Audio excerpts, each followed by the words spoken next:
In a warm valley, surrounded by rolling green fields and winding rivers, life moved in gentle rhythms. The rooster crowed, kettles steamed, and children chased morning light. But none of it was fast enough for Brian, a boy who grew restless at even the smallest delay. He rushed through breakfast, interrupted his teachers, tapped his foot whenever his mother took too long, and often complained, "Why does everything take forever?" His mother would smile and say, "Because growth doesn't rush, Brian, and neither should you." But Brian refused to believe it. He wanted his food to cook instantly, his dog's injured leg to heal overnight, and the tiny guava tree in their yard to bear fruit, even though it barely reached his chest. One scorching afternoon, overwhelmed by impatience, Brian stormed into the nearby forest. The village felt too slow, too quiet, too small for someone like him.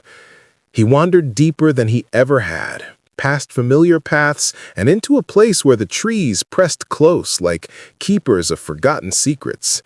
There, in a sunlit clearing, he saw an old man quietly digging into the dry earth with his bare hands. Curious despite himself, Brian asked, "What are you doing?" The old man looked up with soft, ancient eyes and said, "Planting time." Brian frowned. "That's impossible. You can't plant time." The man only smiled and offered him a tiny gray seed that shimmered faintly. "Take it," he said, "but it will grow only if you stop rushing." Confused but intrigued, Brian accepted the seed and planted it in a small pot by his window that night, half convinced it was a silly trick. Days turned into weeks, and the pot remained empty. Brian forgot about it as impatience once again wrapped its hands around his days. He grew annoyed when his dog didn't heal quickly, snapped at his sister for moving too slowly, and groaned at the long wait for holidays and festivals. But slowly, something inside him began to shift. One evening, he watched his mother quietly sewing his torn school bag. Her hands moved with gentle steadiness, never rushing, never complaining. The next day, when his sister accidentally spilled rice and looked up nervously, Brian paused. Instead of yelling, he knelt down and helped her pick up every grain, making her laugh through her tears. That week, his teacher asked him to help a younger boy with reading. Instead of brushing it off, Brian met him every afternoon under the banyan tree, guiding him through each word patiently.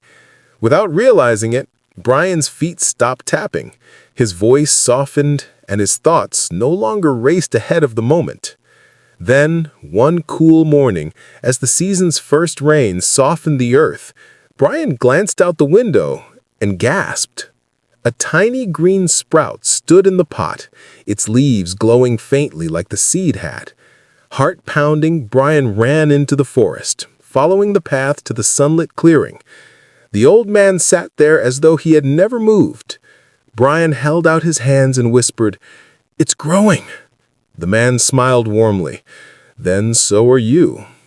The wind stirred the leaves around them, lifting something heavy from Brian's heart. He finally understood. Time wasn't an enemy to outrun, but a friend, a teacher, a river that flowed best when you moved with it rather than against it. From that day forward, Brian lived differently.